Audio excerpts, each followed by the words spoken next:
Hello mummies, how are you all. I hope सभी लोग time to time पानी पी रहे हैं, जैसा मैं आपसे हर बार पूछती हूँ। एंड मेरे पुराने वीडियोस भी आपने देख लिए हैं। अगर नहीं देख पाए तो डिस्क्रिप्शन बॉक्स में जाएं एंड सभी वीडियोस को एक्सप्लोर करें, क्योंकि ये कहीं ना कहीं आपकी हेल्प ज़रूर करने वाले हैं। आज का वीडियो मेरा बहुत इम्पॉर्टेंट है मेरे पर्पज़ से एंड आप सभी के लिए भी। एक्चुअली मैंने लास्ट ईयर सेम डे पे अपनी फ़र्स्ट सोनोग्राफी कराई थी, तो इसलिए मेरे लिए काफ़ी स्पेशल है, क्योंकि मैंने फ़र्स्ट टाइम मेरे बेबी की हार्ट बीट सुनी थी। एंड आई होप आप सभी ने भी जब आपकी बेबी की फ़र्स्ट हार्ट बीट सुनी होगी तो आपको बहुत खुशी हुई होगी। तो हमें कब कब सोनोग्राफी करानी चाहिए, फ़र्स्ट सोनोग्राफी कब करानी चाहिए, इस पे ये हमारा आज का वीडियो है। तो चलिए शुरू करते हैं। मैंने लास्ट ईयर फर्स्ट सोनोग्राफी कराई थी आज के दिन, यानी 2 दिसंबर को। एंड फर्स्ट टाइम मैंने मेरे बेबी की हार्ट बीट सुनी थी, जैसे मैंने अभी आपको बताया। एंड देन सेकेंड सोनोग्राफी मैंने कराई थी 27 दिसंबर को। ऐसा डॉक्टर ने ही बोला था कि एक जो फर्स्ट सोनोग्राफी होती है ना, वो कुछ डॉक्टर 1.5 मंथ में करने के लिए बोलते हैं, कुछ 2 मंथ में बोलते हैं। एंड जो सेकंड सोनोग्राफी होती है वो 2.5 से 3 मंथ के बीच में कराई जाती है। तो ये 2 सोनोग्राफी हो गई थी। एंड सब तो याद नहीं है, इसलिए मैं मेरी फ़ाइल लेके ही बैठी हूँ आप लोगों के सामने। तो मैं बताते जा रही हूँ मैंने कब कब कौन कौन सी सोनोग्राफी कराई थी। तो मेरी जो फर्स्ट थी वो 2 दिसंबर को थी, जो कि ultrasound of gravid uterus, simple जो सोनोग्राफी होती है वो कराई थी। एंड सेकंड भी मेरी सिंपल ही थी। देन जो थर्ड सोनोग्राफी कराई थी वो मैंने 11 फेब को कराई थी। एंड ये था एनोमली स्कैन। एनोमली स्कैन में क्या रहता है, काफ़ी डिटेल में वो आपको चेक करते हैं। एंड लिटरली ये वाला जो स्कैन है ना, ये मैं कभी भी भूलूंगी नहीं, बिकॉज मैं इवनिंग में 6 o'clock चली गई थी वहाँ सोनोग्राफी सेंटर पे। एंड उन्होंने मुझे ही लगभग दूसरे या तीसरे नंबर पे चेक करना शुरू किया। उन्होंने काफ़ी सारी चीज़ें चेक कर ली थी, लास्ट के कुछ 2-3 पॉइंट्स ही देखने रह गए थे। एंड मेरे बेबी ने इतना परेशान किया है वो डॉक्टर को उसकी पकड़ में ही नहीं आ रहा था, वो चेक ही नहीं कर पा रहे थे। रात के 11 बजे तक ऑलमोस्ट 3 से 4 बार उन्होंने ट्राई किया वो 2-3 पॉइंट्स जो रह गए थे चेक करने का, बट उस दिन वो चेक नहीं कर पाए। एंड अगेन हमें मंडे को फिर से जाना पड़ा सिर्फ उतनी सी चीज़ के लिए। एंड देन उनका जो प्रोसेस था सोनोग्राफी का वो कंप्लीट हो पाया था। तो ये काफ़ी एक अजीब ही एक्सपीरियंस था, मज़ा ही आ रही थी, क्योंकि हमें तो जानना भी है सारी डिटेल। एंड वो बेबी जो है उनके डॉक्टर की पकड़ में नहीं आ रहा है। वो मुझे बोल रहे हैं कि आप थोड़ा सा मीठा खा के आओ, कहीं कुछ खा के आओ, आपने खाना खाया है ना, कुछ थोड़ा मूवमेंट करो, चलो फिरो, बहुत कुछ किया। बट उस दिन तो वो सोनोग्राफी कंप्लीट हो ही नहीं पाई।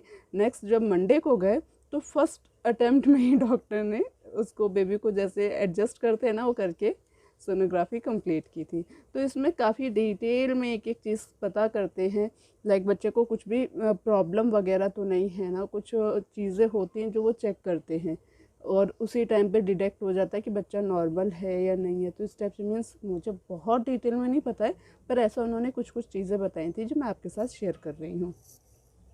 देन 11 फेब के बाद जो नेक्स्ट मेरी सोनोग्राफी हुई थी वो हुई थी 16 अप्रैल को।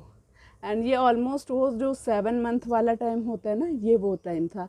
एनोमली स्कैन जो हुआ था वो ऑलमोस्ट 5 मंथ के पास में हुआ था। एंड मेरा लास्ट सोनोग्राफी हुई थी वो हुई थी, मैं आपको बताती हूँ, 12 जून को। यस, मुझे ध्यान है, ये मेरी लास्ट सोनोग्राफी थी 12 जून को, जो कि 9 मंथ में, यानी कि 9 मंथ मेरा शुरू हो गया था एंड तब हुई थी लास्ट सोनोग्राफी। तो इस टाइप से देखा जाए तो मेरी 5 सोनोग्राफी हुए थे। एक सबसे पहले हुई थी दिसंबर में, 2 December, then 27 December, then Feb, then April and June. तो इस टाइप से 5 सोनोग्राफी हुई थी। अब आप पे डिपेंड करता है कि आपको कौन कौन सी सोनोग्राफी करानी है। जैसे मैंने आपको बताया ना, 5th मंथ में एनोमली स्कैन हुआ था, तो वो कुछ लोग कराते हैं, कुछ नहीं कराते हैं। डॉक्टर खुद भी बोल देते हैं कि देखिए, जो अफोर्ड नहीं कर सकते वो मोस्टली ये वाला स्कैन नहीं कराते हैं। तो हमने करा लिया था थोड़ा सा ध्यान रखने के लिए। एंड 7 मंथ के आसपास भी इसी टाइप का एक और स्कैन होता है, फिर वो हमने नहीं कराया था। वो भी अगर कराते तो ऑलमोस्ट सभी मिला के 6 सोनोग्राफी हो जाते। एंड देखिए हर एक की कंडीशन अलग अलग रहती है, तो कुछ लोगों का जो 9 मंथ भी ख़त्म हो जाता है ना, एंड तब भी उस टाइम पे भी सोनोग्राफी करानी पड़ जाती है स्पेशल केस में। हमारे में ऐसा कुछ भी नहीं था, तो मेरी 5 सोनोग्राफीज हुए थे। एंड लिटरली जो फर्स्ट सोनोग्राफी थी वो एक्सपीरियंस हमारा बहुत ज़्यादा स्पेशल था। एंड रीज़न देखिए हर एक का स्पेशल होता है, क्योंकि फर्स्ट टाइम आप अपने अंदर किसी की हार्ट बीट सुन रहे होते हैं, तो वो स्पेशल ही होता है। एंड हमारे लिए ये भी था कि हम 2 साल से ट्राई कर रहे थे, तो और भी ज़्यादा एक्साइटमेंट थी हमको इन सब चीज़ों के लिए। एंड द डे जब मुझे पता चला था कि मैं प्रेग्नेंट हूँ, हम लोग उसी दिन शाम को गए थे डॉक्टर के पास कि कैसे कंफर्म होगा, क्योंकि हमने किट तो यूज़ की थी, उसमें तो आ गया था पॉजिटिव, बट फिर भी एक रहता है ना कि अल्ट्रासाउंड कराएंगे तो 100% श्योर हो जाएगा। तो हम लोग 15 नवंबर को गए थे डॉक्टर के पास, बट उन्होंने जो फर्स्ट सोनोग्राफी का टाइम था ना, डे दिया था, वो 2 दिसंबर के दिया था। तो ये छोटी छोटी चीज़ें हैं जो मैंने आपके साथ शेयर की हैं। अगर आपको हमारी दी हुई इन्फॉर्मेशन इम्पॉर्टेंट लगती है तो इस चैनल को लाइक करें, सब्सक्राइब करें, अपने फ्रेंड्स के साथ शेयर करें, जो भी प्रेग्नेंट है इस समय पे उन्हें ये सारी चीज़ें शेयर करें, जिससे कि वो भी टाइम टू टाइम अपना सोनोग्राफी करा सकें। अब आते हैं दूसरे पॉइंट पे, बिकॉज़ जो अफोर्ड नहीं कर सकते सभी सोनोग्राफी को, वो गवर्नमेंट हॉस्पिटल में जा कर के भी सोनोग्राफी करा सकते हैं। यस, हमें बाद में पता चला था कि हम सोनोग्राफी जो नॉर्मल सोनोग्राफी होती है वो हम हॉस्पिटल में जाके भी करा सकते हो। जो नगर निगम वाले या जो गवर्नमेंट हॉस्पिटल होते हैं ना, वहाँ पे भी होती है, बट उनके जो डेज़ है ना वो फिक्स होते हैं। लाइक कहीं पे ट्यूसडे को हो रहा है तो कहीं पे फ्राइडे को हो रहा है, तो वो आपको डिटेल निकालनी पड़ेगी। डिटेल निकाल के आप वहाँ जा सकते हैं, आपकी जो सोनोग्राफी है वो कम्प्लीटली फ्री हो जाती है। हमने प्राइवेट से कराया था, हमारे घर के पास में जो हॉस्पिटल था उसके सामने ही एपेक्स सोनोग्राफी सेंटर था। मैंने सारी की सारी सोनोग्राफी वहाँ से ही कराए हुए थे। एंड लास्ट में हम क्योंकि हमारा ये था कि हम वैक्सीनेशन हमारे बच्चे का गवर्नमेंट से कराना चाहते थे, तो हम गए थे वहाँ पे नाम वगैरह अपना लिखवाने, रजिस्ट्रेशन कराने के लिए। तब हमें पता चला कि यहाँ पे सोनोग्राफी भी होते हैं एंड गवर्नमेंट में फ्री ऑफ कॉस्ट सोनोग्राफी होते हैं। बस जो ऐसे जैसे मैंने आपको बताया ना एनोमली, तो ये आई थिंक वहाँ पर नहीं होगा। जो सिंपल अल्ट्रासाउंड है सिर्फ वही होते हैं।